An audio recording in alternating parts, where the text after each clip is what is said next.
ചെറിയ ചെറിയ രീതിയിൽ, അങ്ങനെ വലിയ കാര്യങ്ങളൊന്നും ചെയ്യാറില്ല. എങ്ങനെ ചിലവർ ചോദിക്കും എങ്ങനെ ഇങ്ങനെ സന്തോഷത്തിലിരിക്കുന്നത്, അങ്ങനെ ചോദിക്കുമ്പോൾ ഞാൻ പറയും എൻ്റെ ഫാമിലിയും ഞാനും ഈശോയുടെ ഞങ്ങൾ ക്രിസ്ത്യൻസാണ്, ഞാൻ ഈശോയിൽ വിശ്വസിച്ചാണ് മുന്നോട്ട് പോകുന്നത്. അങ്ങനെയാണ് എൻ്റെ ജീവിതം ഇത്ര ഹാപ്പി ആവുന്നത്. കാരണം എല്ലാവരും പ്രതീക്ഷിക്കുന്നത് ഇങ്ങനെ ഒരു ഡിസബിലിറ്റി ഉള്ള ആൾ ഭയങ്കര എപ്പോഴും വിഷമിച്ച് ഭയങ്കര ഡിപ്രഷൻ അടിച്ച് ഇരിക്കുക, അങ്ങനെയാണ് എല്ലാവരും വിചാരിക്കുന്നത്. പക്ഷേ ഞാൻ അങ്ങനെ ഒരാളല്ല. അപ്പോൾ എനിക്ക് എന്തെങ്കിലും തോന്നണമെങ്കിൽ അത് കർത്താവ് വേറെ രീതിയിൽ ഉപയോഗിക്കുന്നുണ്ടല്ലേ. എനിക്ക് ആൾക്കാർ എന്നെ കാണുമ്പോൾ സർപ്രൈസ് ആവാറുണ്ട്. സിസ്റ്റർ തന്നെ എന്നെ ആദ്യം കണ്ടപ്പം ഇതെന്താണ് സംഭവം എന്ന് പറഞ്ഞെന്ന് എനിക്ക് തോന്നുന്നു. വേറെ ചോദിക്കാനുള്ളത് പോപ്പ് ഫ്രാൻസിസ് ആയിട്ടുള്ള കണ്ടുമുട്ടൽ, അതൊന്ന് എക്സ്പ്ലെയിൻ ചെയ്യും. അത് നമ്മുടെ എല്ലാവരുടെയും ഒരു ആഗ്രഹമാണല്ലോ പോപ്പ് ഫ്രാൻസിസിനെ എപ്പോഴെങ്കിലും ഒന്ന് കണ്ടാൽ കൊള്ളാമെന്ന്. അങ്ങനെ ഞങ്ങൾക്കൊക്കെ ആഗ്രഹം ഉണ്ടായിരുന്നു. ഞാൻ ചെറുതിലേ എനിക്ക് അങ്ങനെ ഒരു ആഗ്രഹം ഉണ്ടായിരുന്നു. പിന്നെ എനിക്ക് വേറൊരു ആഗ്രഹം ഉണ്ടായിരുന്നത് ട്രാവലിംഗ്. എനിക്ക് ഭയങ്കര ഇഷ്ടമാണ് ട്രാവലിംഗ്. സാധാരണ ഒരു മനുഷ്യൻ നോക്കുമ്പോൾ അങ്ങനെ പോസിബിൾ ആവത്തില്ല ട്രാവലിംഗ് പറഞ്ഞാൽ, എന്നെ പോലെ ഒരു ആളെ കൊണ്ട്.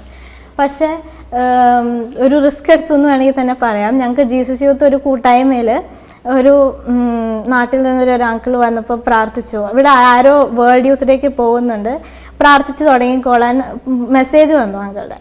അപ്പം ഞങ്ങൾക്ക് അറിഞ്ഞുകൂടാ ഈ വേൾഡ് യൂത്ത് ഡേ എന്താണെന്നോ അതൊന്നും അറിഞ്ഞുകൂടാ. ഞങ്ങൾ പ്രാർത്ഥിച്ചു തുടങ്ങി, എന്താണേലും എൻ്റെ പേരൻസ് പ്രാർത്ഥിച്ചു തുടങ്ങി.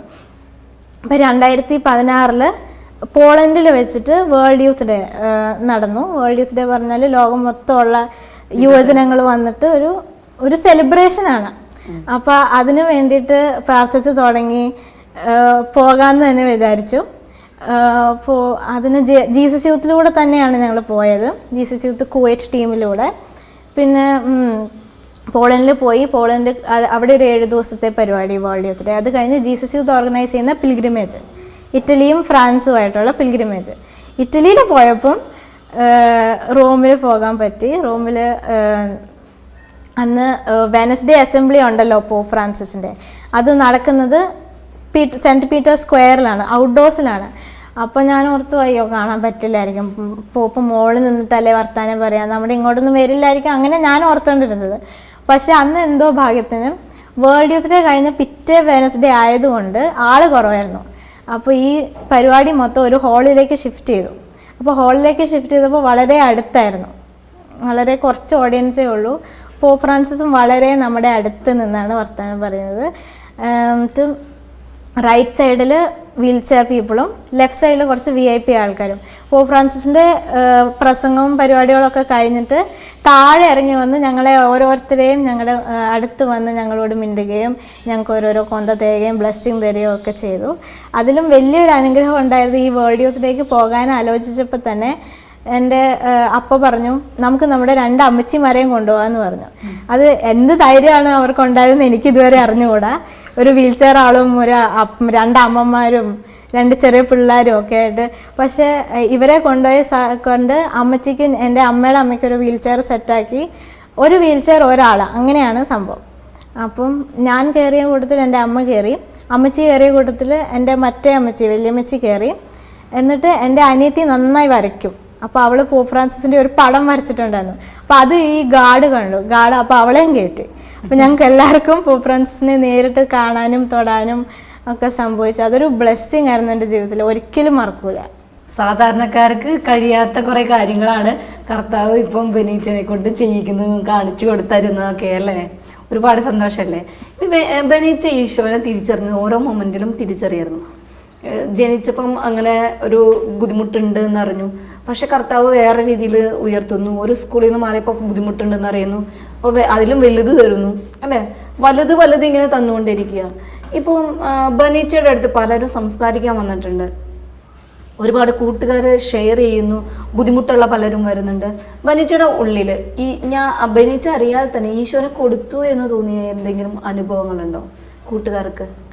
ഏതെങ്കിലും പിന്നീട് തിരിച്ചറിയാണ് ആ കുട്ടിക്ക് അതെങ്ങനെ ഞാൻ അറിഞ്ഞില്ല, പക്ഷെ ഈശോയെ എങ്ങനെ ഞാൻ കൊടുത്തേന്ന് അങ്ങനെ. ശരിക്കും എനിക്ക് തോന്നുന്നുണ്ടായില്ല ഞാൻ ഈശോനെ കൊടുക്കുന്നുണ്ട്. പക്ഷെ ആൾക്കാർ എന്നോട് ഇങ്ങോട്ട് വന്ന് പറയുന്നു നിൻ്റെ മുഖം കാണുമ്പോൾ തന്നെ അങ്ങനെ തോന്നുമെന്ന്. കാരണം ജീസസ് യൂത്തിലാണെങ്കിലും എന്നെ ആദ്യമായിട്ട് കാണുന്നവർ എൻ്റെ മുഖം കാണുമ്പോൾ എന്നോട് വന്ന് പറയാൻ തോന്നും.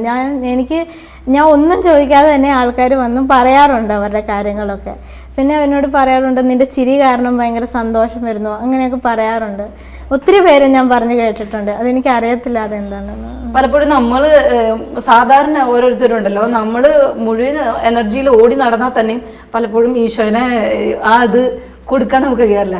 ഇവിടെ ഇരുന്ന് ഒരു ചിരി കൂടെ തന്നെ ഈശോനെ കൊടുക്കുന്നു, അവർക്ക് അവരുടെ വിഷമങ്ങൾ തിരിച്ച് പറയാൻ കഴിയുക എന്നൊക്കെ പറയുന്നത് ഒരു ഗിഫ്റ്റാണല്ലേ.